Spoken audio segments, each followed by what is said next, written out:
Supercup round 19 at 5 o'clock, 1700 if you use the sophisticated clock, and then the Quaife Mini Challenge Trophy wrapping things up around about 25 to 6, taking us through to 6 p.m.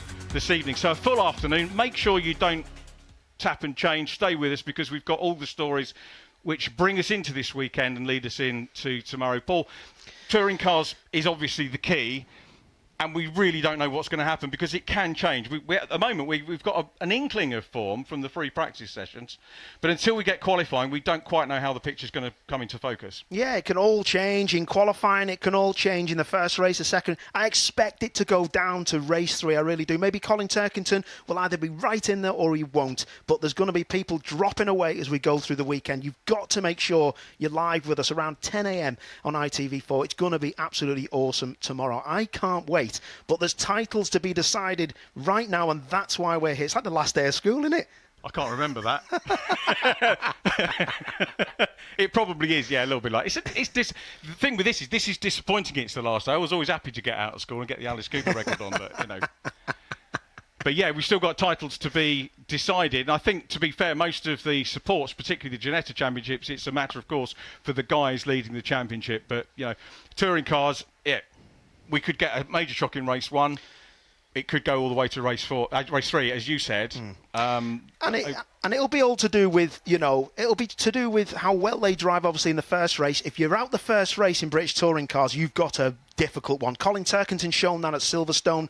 He had a bad first race, got knocked out the way, and that was it. He was finished. He struggled to get into that top 12 reverse grid, and he couldn't do it. So, yeah, you've really got to make sure you keep your powder dry, as Tim Harvey always says in comms, and make sure you finish that first race somewhere where you can attack and make sure you can dictate what you want to do for the weekend. So I'm really looking forward to touring cars. But a lot of people keep asking me, who's going to win? Who's going to win? This is one of the first ever years I've actually said, I honestly don't know. If it was raining, I'd say Ash Sutton. But the weather is breaking the flags here at Brands Hatch. It's very, very warm. The BMWs are going to come into play. They'll have nice warm tyres in the races. So I just can't wait to get going. This is going to be awesome. It's a fantastic weekend, and it's a privilege to be commentating on it. No truth in the rumour Alan Gow still writing the script? Absolutely nothing to do with me. But I tell you what, if he does write the scripts, he writes them well. He certainly does, because we've had some absolutely mega ends, haven't we, to the seasons over the years here. Cars are on the grid, ready for some Ginetta Supercup action, and already a little bit of a problem. Darren Leung, that, isn't it? Yeah. Oh, that's a shame. That's a real shame. Darren's been in a rich vein of form, and yeah, what a nightmare. He qualified 6th, I think, for this. He's trying to get out. So yeah, GT56 Am is Darren. He's getting out, and he's been battling with the pros, but not good. Yeah, we're going to take a look at the championship standings for the Super Cup, which has 4 classes that are all vying for their respective trophies in the finale of Ginetta GT Supercup. We'll talk more about that. James Kellett basically needs to finish the race ahead of Aston Miller and Tom Empson in order to grab the championship in this one, because there are only, I think, 4 drivers in that capable of scoring the points. The 56s, Wes Pearce has got some drop points to add to his as well. So he's going to extend that lead over Darren Leung. He's been very consistent. Darren's had more of the wins. Colin White, obviously, and Mike Brown. Mike Brown, we still wish Mike well. He's still in hospital, being looked after. And we're hearing some encouraging news from Mike's camp. Colin White is going to be here this weekend, and I believe putting the checkered flag out on this race. So Colin, fair play, he's up and about, and he's going to be waving the checker, and he said come and have a beer after the end of play today. Good stuff, that, isn't it, from the team and also Colin. But yeah, we wish Mike all our best. Yep. And he's in the best hands possible. And yeah, I'm hoping the boys and girls and everyone this weekend put on a great show for him, as we have been doing since Thruxton. Now, in addition to the 56s, we've got the 55s, so you can see the championship points are there as well. Effectively, last year's formula was the G55 Pros, which you're looking at here. And what a championship we've had between this pair, this particular group. Actually, only 22 points on drop scores between Reed and Anglis at the top of the standings, with James Taylor in 3rd place on 413. He's got a new team. And Ian Duggan, who had another good qualifying today, 42 points clear of Dan Morris, with James Townsend in 3rd place. James Townsend setting his claim on the weekend very early on, getting the class pole position. Talking of pole positions, probably a good moment to have a look at how they're going to line up here on Brands GP for round 18 of the championship. Cars out in the country making their way through. Here's the grid. Tom Empson, second pole position of the year for him. James Kellett lining up alongside Aston Miller is third. But what about Blake Anglis? He qualifies his G55 in fourth position on the grid, with James Townsend next up in his 55. Then Darren Leung in row 3, but having problems as we saw earlier on. Reece Summerfield, Nick Halstead next from Wes Pearce and Henry Dawes. Luke Reed is back on row 6 with Dan Morris. Then we have Ian Duggan and Luke Waugh, the grid completed by James Taylor and Connor Garlick. Blake Anglis, I understand, actually had 7 or 8 hours stuck in his car on the M25 due to a nasty incident, and didn't get to the track until very early hours, and had to have some coffee to keep him awake. Wasn't the best start to the weekend for him. Same as me, took me 8 hours to get down from near Liverpool, so I feel his pain, and yeah, it's always a difficult one getting down to Brands Hatch with it being on the M25, but when we get here, it's a great sight. Green flag is waved, it's ready to rock and roll. Tom Empson looking to continue his experience of this car, which he'll be able to use next year in British GT. He's on pole position from James Kellett. We have mixed conditions in the qualifying, and away we go. Kellett makes a decent start. It's also a good start from the second of the Roseland Gold cars of Blake Anglis, who tries to look at the outside of Aston Miller in black and white to grab third position. Realistically, Blake's going to have to hang on to the 55 lead. Remember, the V6 cars, the 55s, the 56s are the V8s, but Tom Empson made a good start there. He really did, didn't he? And now just needs to try and keep it together. And it's not the exit here of Graham Hill Bend, it's the exit of the next corner going on to the Grand Prix part of the circuit where he needs to get this right. So this is going to be a difficult one, and he looks like he's having to defend already. That's compromised him, and it looks like Kellett is right in the rear spoiler of Empson's car, and he's going to try and make a move down at Hawthorne Bend, which is super fast. Look how close he is. He's not going to be able to do it here, but he'll try and set him up and try and get him to defend in the next couple of corners. Fantastic part of the circuit, this. Bit of deja vu here. Remember, James Kellett came back to Ginetta as a one-make racing last year here and bagged win, and he's going to do the same. So this is effectively one of the first tracks that he's back at for the second time in this phase of his career with Ginetta. So he's got the confidence, well, he's had the confidence wherever he's gone so far this year, to be absolutely honest, but he'll want to go out with another win. He's already had the record-breaking run of race wins in this championship, and he just wants to nail another one if he can beat Tom Empson, and certainly he's not going to settle for second position. Yeah, a few people out of place on the grid with it being such a bit part qualifying session with a red flag and a bit of rain and a bit of wet, a bit of dry. So yeah, difficult one. But the top three look like the class of the field at the minute, and they're trying to crack on with it. And Summerfield's now up to fourth. Yeah, Reece Summerfield quite down in 7th position on the grid. Again, great to see him back in the championship. Look at the pressure applied as they go through Druids. Tom Empson still the race leader. This is effectively Tom's home race as well, comes from Folkestone, so not that far away, and probably quite relieved to have a home race.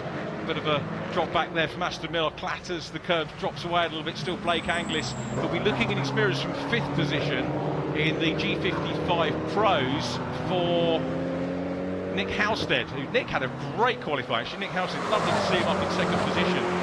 Actually the oldest driver in the field now, Nick Halstead. Thank you for saying that. Good driver, Nick, doing a lot of racing, as we've mentioned before, British GT, he's doing all sorts of endurance stuff as well. Good guy, lovely man, as you say, and really taking his racing seriously. Taking his racing seriously at the minute is Tom Empson, and this is very much like what we've seen at Silverstone last time out. That was a battle royale, wasn't it? And Empson come out and top in one of them, but not in the other, and Kellett did get the better of him. Is Kellett just sitting around waiting for a mistake, or really does he want that win? So G55 Pro battle a bit further back, or left the door open there, down the inside, and that is actually Nick Halstead in the 40, isn't it? Just giving way to Luke Reed. Yeah, Luke trying to come through, very important for Luke. And on the inside is James Taylor, so out of the 3 cars, Reed's the meat in the sandwich. Taylor on the inside, again, battling hard to get out this weekend after the dropping out of or falling away from the scholarship prize he had at the start of the year. A team of people have managed to get him out for the last 2 events, and he's really been shining since then. As down the inside goes Connor Garlick, recovering well. Connor was very quick yesterday in free practice, and Connor making progress in the 55 Pros as well. No, race that, and look at that. That Conor Garlick's got a bit of grass on the inside of his, not enough to make a problem, but the front of that car looks like it's been off across the grass. That's 77, so he's picked up a bit of grass there, but shouldn't be too bad. It's quite cool ambient out there. Not too bad at the moment. It's hot in here though, isn't it, in the comms box with the hot air being generated. Now we've got the other battle I wanted to point out was the black and blue car chasing the black and pink, which is for the G55 AMS. Very important that Dan Norris catches and passes Ian Duggan, because he's trying to reel him in the championship. That's probably going to go to race 3. The one that is going to be decided, we think, in this race is the Empson Millar Kellett issue, with James Kellett currently P2 of these two cars looking to wrap up the championship in this race. Yeah, definitely, and you see how much he's pushing there out in front. Tom Empson really pushing that car, and Kellett is not even using the curbs on the exit, so his car working really well. Look, you can see how wide he goes. Kellett doesn't even use all the track, so he's just trying to make sure that he gets an opening and it's an easy pass for him, Kellett. So this is going to get tasty, but Empson wants this win, and that's what we want to see. We know how good James Kellett is, and much has been said about James, and fantastic he had the opportunity to stay with racing for the likes of GT Cup. But what, of course, that tells us is how good Tom Empson's been this year, the 20-year-old, really running hard. I mean, James Kellett's only 24, for goodness sake, so he's still a youngster in racing and delivering well. But these two very much hard-working. Aston Millar in 3rd place, first year out of Ginetta Juniors, is only 17, so Millar's had a great year as well. This is it. This is it now. Look at that. He's on the overlap. Yeah, Kellett's on the overlap for the overall race lead. Oh, God, they're squeezing.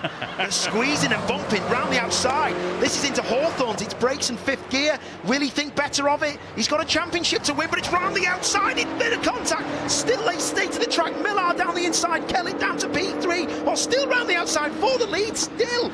And still round the outside is Kellett. Where's it going to win? Dingle Deli's pushed him on the grass a touch. And this time, Kellett has to concede, and he's down to P3. Do you know what? I was thinking James Kellett can really do without having a DNF when he was on the outside going into Hawthorne. What I didn't reckon on was that Kellett knows how to hang on around that corner, and also Tom Empson gave him just enough room for that to carry on. I've got to say, Empson did nothing wrong there. No. He rubbed, he squeezed, but he never left him without any room to come back at him, and that was great to see. Really, really good stuff. And Millar just sat there and thought, right, I'll have a bit of that. Flashing headlights from Millar. Sommerfield coming up at P4 as well. It's getting tasty, this, mate. Darren Leung didn't start, just looking at the screen to see where Darren's efforts are going to get him, but that's a shame for Darren Leung.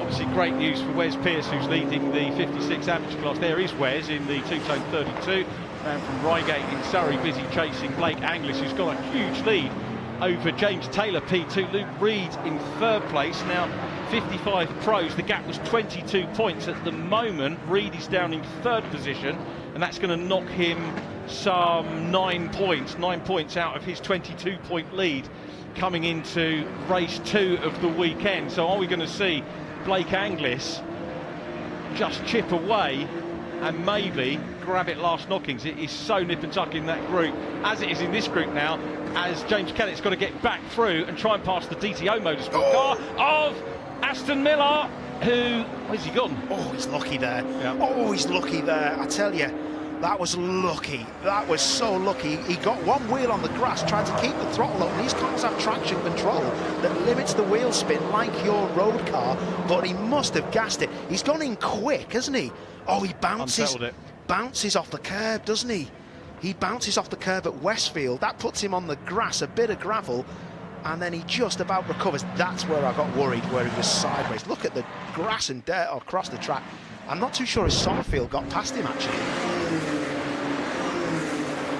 So black and white flag for Tom Empson, track limits for the race leader. Do you know what? We had 3 laps of qualifying in juniors, and they were straight on it, the officials, putting out track limits warnings and penalties on the first lap. They weren't hanging around and waiting for repeat offenders. Yeah. They were on it straight away, and same here with Tom Empson.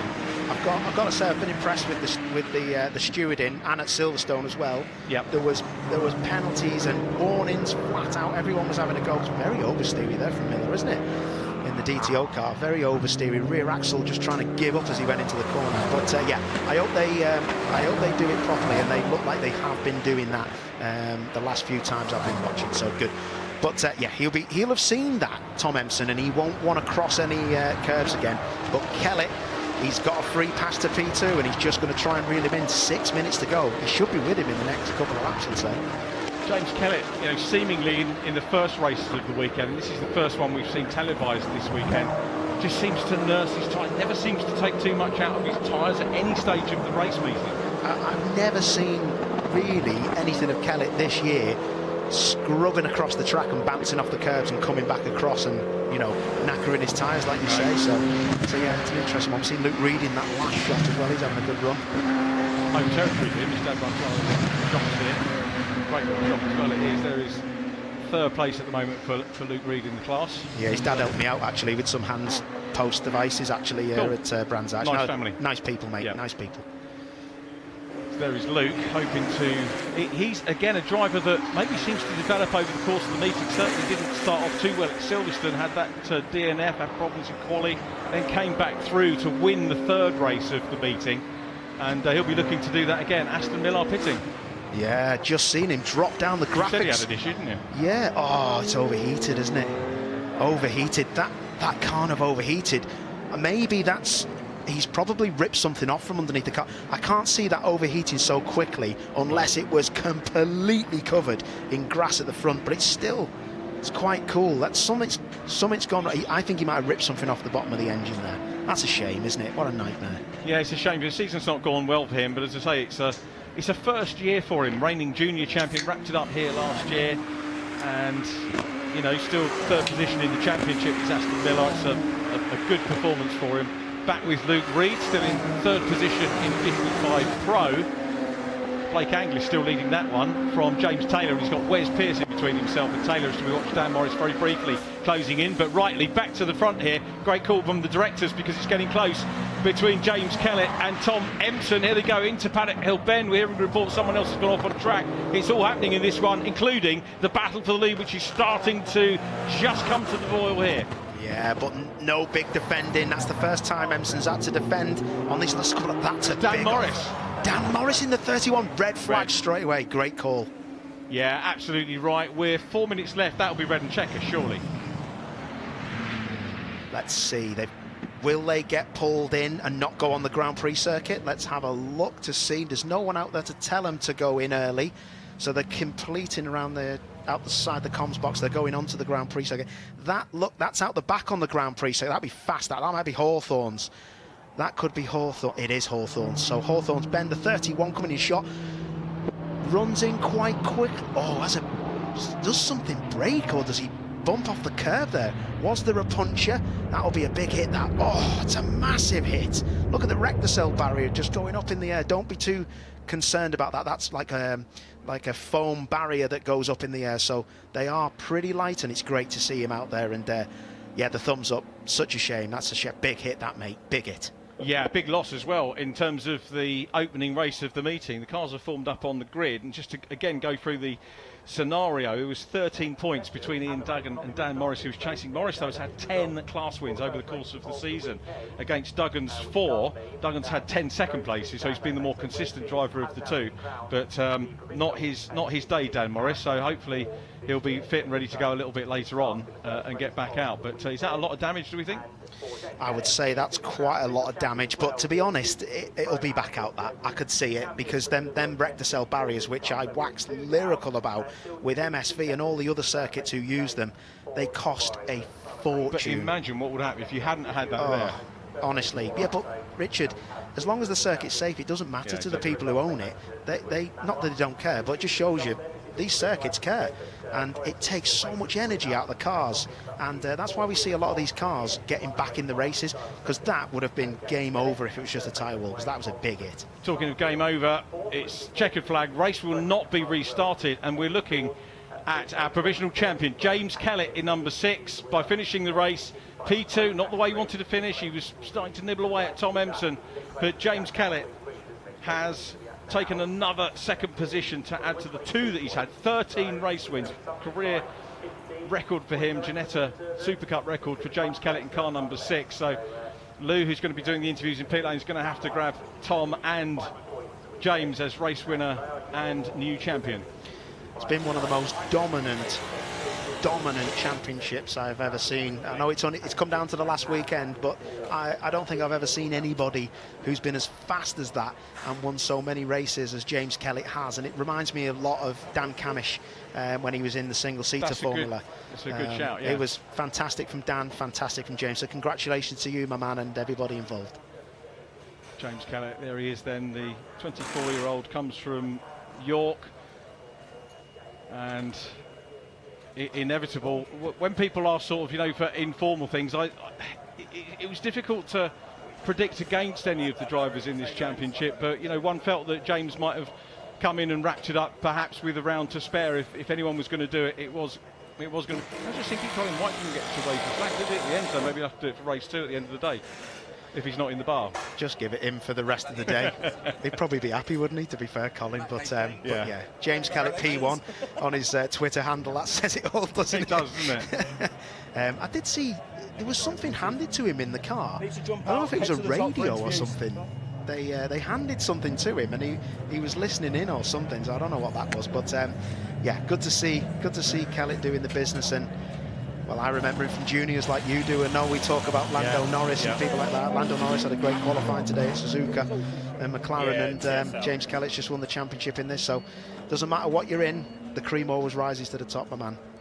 He does. It's poignant, isn't it? Especially with Jake Hill and Tom Ingram, who came through the Ginetta Junior Championship, but Ginetta are moving on to new pastures for next year, and it is a shame. And we will see young drivers coming through whatever formula we see joining us here on BTCC going forward. But there's our confirmation.